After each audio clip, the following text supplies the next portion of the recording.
Come on. It's real hip hop music. It's real hip hop music. Come on. Get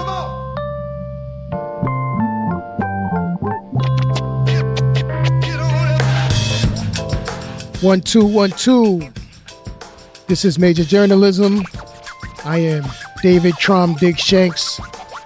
I'm going to get out of the habit of saying and doing that because I feel like if you guys are tapped in, then you know who you're tapped in with. I mean, I guess there is the first-time listeners, but I don't know. I feel like I just want to start talking now. So that might be something a wrinkle we implement moving forward. But I am David Trom Dig Shanks. This is Major Journalism, brought to you by the people versus the anti-people.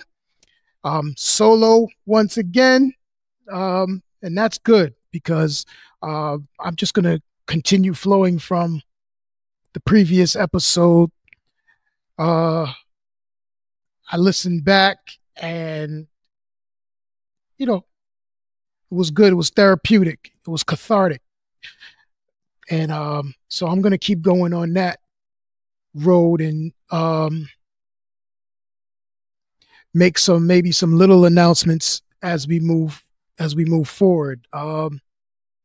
Last night I was doing some reflection on just the times. It's been an interesting few weeks, not only for myself personally, but just obviously in the world. It's a lot happening. There's a lot of shifts happening. There's a lot of distractions. But in those distractions, I think that we are finding and learning, if we're paying attention, a lot about just where things are going. I was just talking to producer Anthony before we went live, and it's scary, but I'm still encouraged because, I continue to have faith, and I believe that those of us on the righteous side of things will still prevail. It may not look that way. I believe that to be the case. But in my reflection, I was reading my phone. This thing right here, if you guys ever got your hands on this, I'd probably get in trouble, but it's pretty fascinating, the notes that I take in this phone. And I'm carrying notes here from like 3 different phones. Because I've never given up my Samsung, I just continue to transfer notes from one phone to another. So I think I've probably got notes in here from 2018 and on. And like I spoke about in the last episode, trying to figure out just how to continue to develop this program and building out a show and a platform that represents my service to the community. It hit me as I was going through my notes, all of these journal entries, and the name of my show being Major Journalism, and my journal. And so part of the shift that I'm going to do with the show is I'm going to begin to focus these episodes on the notes in my phone, my actual journal. And we're going to build out these episodes from all these little notes that I have in my phone. I think that's a fascinating look into my own mind. I think it personalizes what we're doing. a little bit more. And I think that that's important in a world where, that's ran by personal brands, fortunately or unfortunately. As much as I want to make this about a unity thing and a concerted effort of many entities and individuals called the people that come together for common goals and common causes. Uh, in order to do that, it has been revealed to me more and more that I need to drive the brand from a personal kind of platform thing, because that's just the world we live in now. And so I've struggled with finding my way to do that because I'm not a boasty person. I'm not like a look at me kind of person, but it is what it is. And so I think that shifting and creating a platform around my actual journal, I've just got to figure out exactly what I'm willing to let go and share, and how vulnerable and how transparent I want to be, because everything in here obviously isn't just about me. So that's that. But I think that that's going to be the shift. I'm going to take a little break just over the next month or so, not like a hiatus, not anything crazy like that. We're just going to take a little pause until the new year. We're going to get ourselves together. We're going to regroup, reboot. I've been talking to some of the brothers and how we can, you know, build this platform, some of the sisters too, how we can build this platform and participate and really get into some subjects, get into some topics that will bring, and I think we've already been doing that. So it's just going to be more of the same. So let me say that it's not like I have to do some big shift, create some whole new thing. Just more double downing on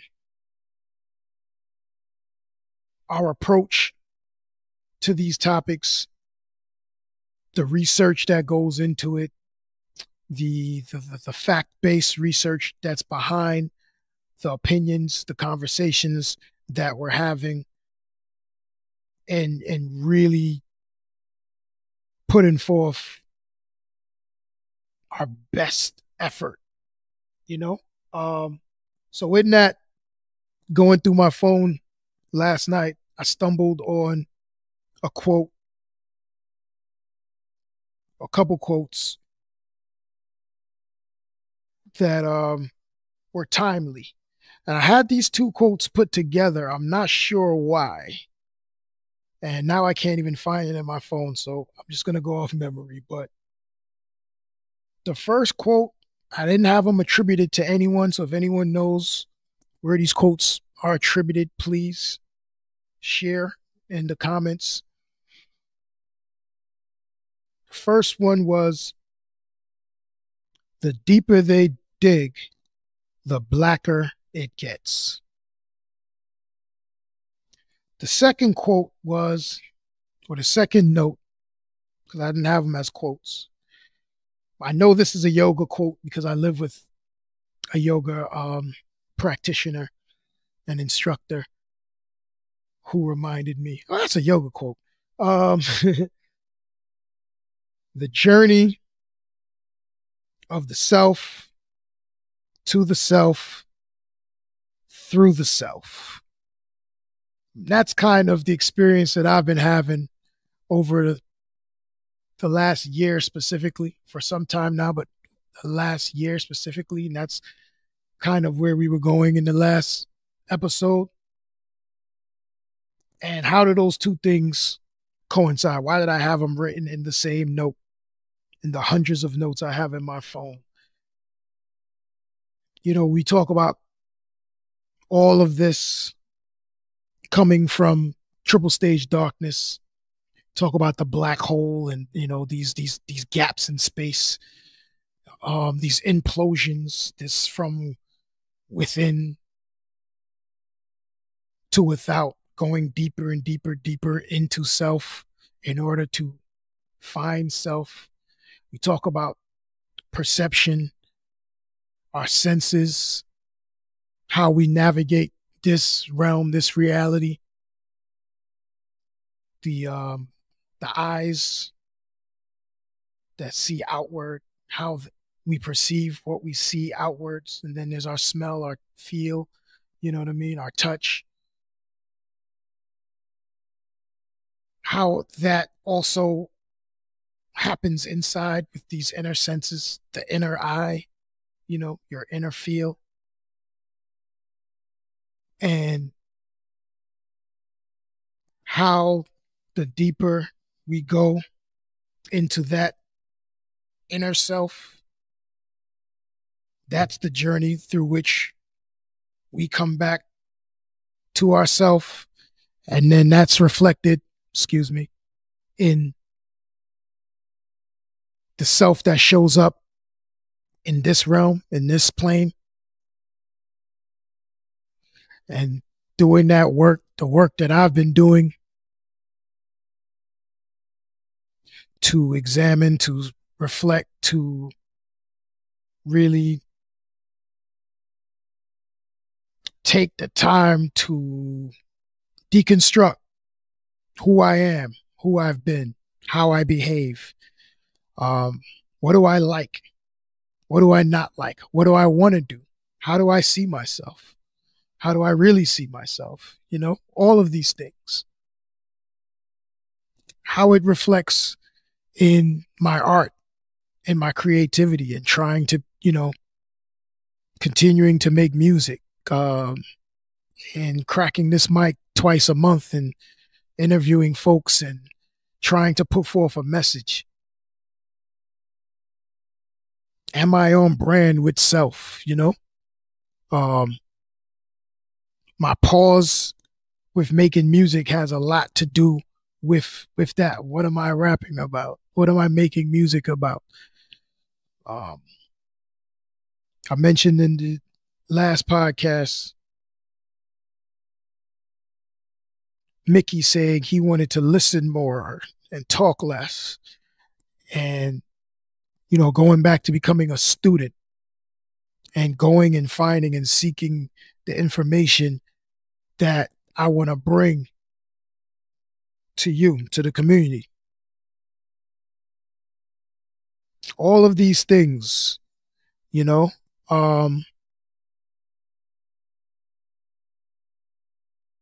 give you reason to pause, give you reason to take a second.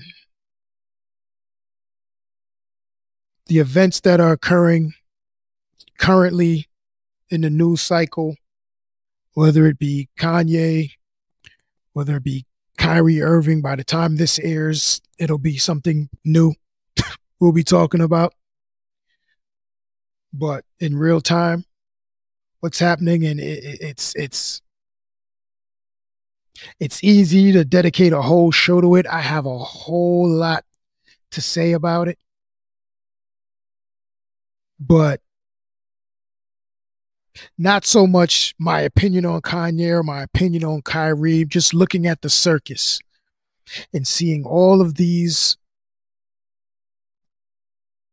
so-called brothers and sisters line up and volunteer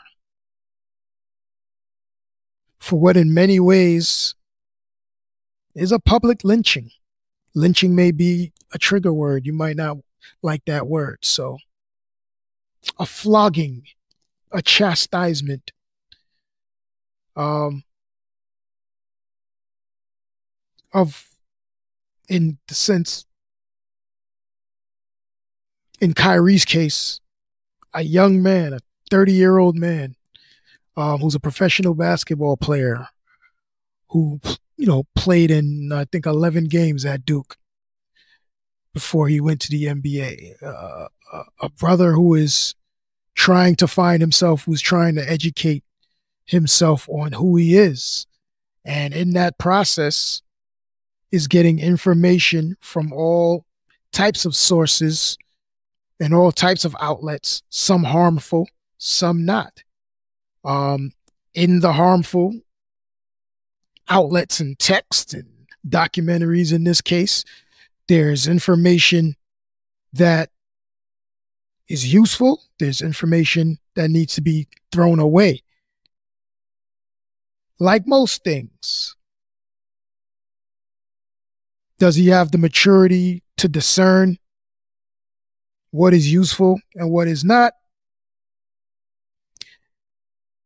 Maybe not.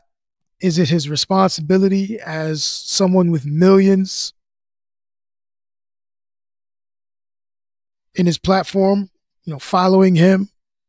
Is it his responsibility to act with discernment when putting information out on his platform to his followers? Absolutely. Should he be called an idiot by people in his fraternity of think that's extreme? But why? Why? Is that just how you feel? I mean, and you speak how you feel. You say, hey, I feel like he's an idiot, so I said it. Okay. Okay. I don't know that anyone asked you to go on air and call him an idiot. So, because I don't want to spend too much time there. But with all the distractions, with all that's going on, with someone who's taken on the responsibility of cracking this mic and speaking and having a voice to whatever the audience is, whatever those numbers are, how do I want to show up, right? Do I just want to be another pundit? Do I just want to screw this person and screw that person and this person's wrong and this person's right and this is my opinion and da da da da da da da da da? We have enough of that. We have enough of that. So while doing the work internally, while journeying back to myself, through myself, and not pausing because I can't afford to go sit on a rock somewhere and meditate for 3 years. You know what I mean? I still got to do the work. I still have to be active because that's just what it is. Crafting a show, bringing episodes, if this is an episodic type of journey, that hold conversations that are about facts, that are about what I see as truth. We said truth is relative, but sincere journey to find the truth. That's solution-based. That's working to solve issues. That's targeting issues, pinpointing issues, and finding solutions, not talking about problems over and over and over, not doubling down in, the distractions of our news cycle just to have our voices heard and maybe get a click, say something provocative, say something that, will get this show going in terms of numbers. I have no interest in that. What I found, like I said, when I started reading and going back through all of these notes, is like, wow. Here's your podcast right in his phone. So that's going to kind of be the template for how we journey on, how we continue. I think I'm also going to I'm pulling up one just to give you an example of what I'm talking about. That's way too much silence for a podcast. Sometimes silence is good though.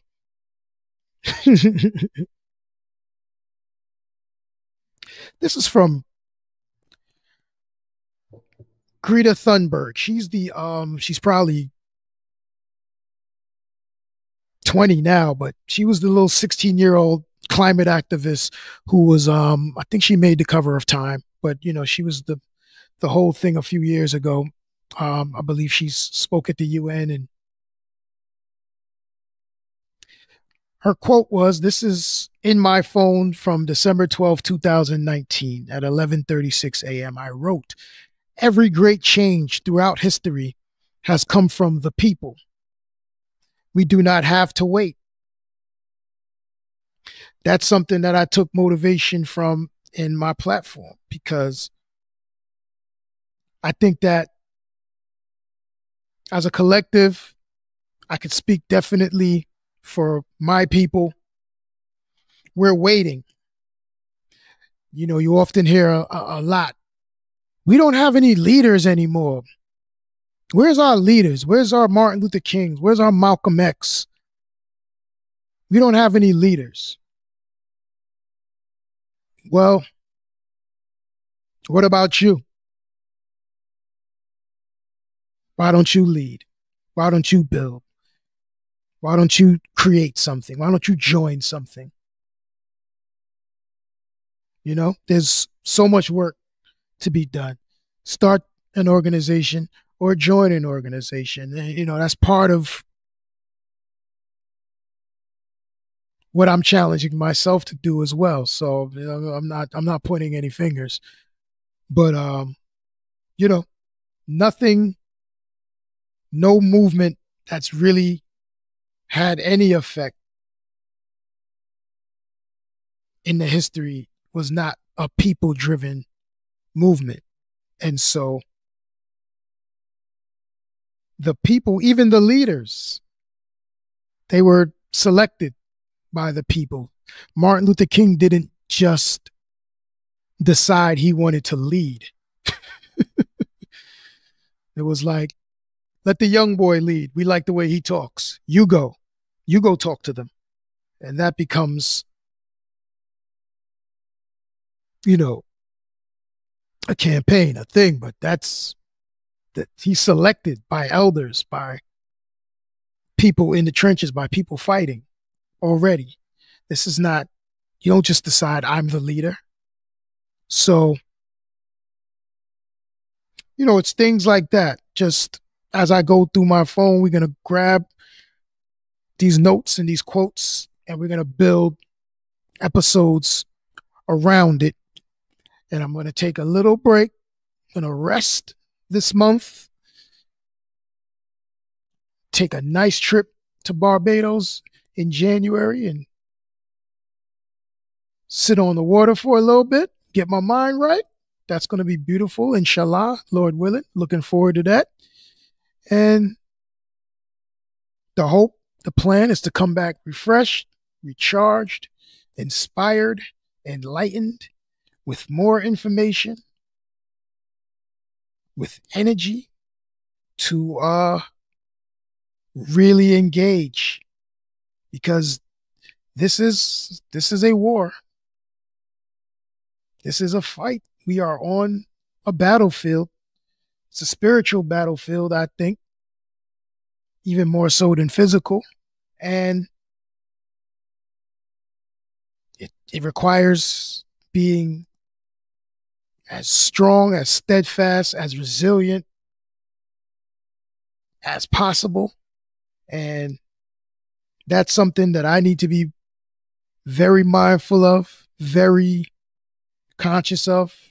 My diet, my exercise, my state of mind, my state of being.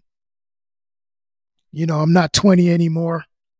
I think it's Tupac that says there's no 30-year-old revolutionaries. You know what I mean? So it gets tougher and tougher the older you get to be on the front line. But there's still a place. There's still a place for a 45-year-old revolutionary.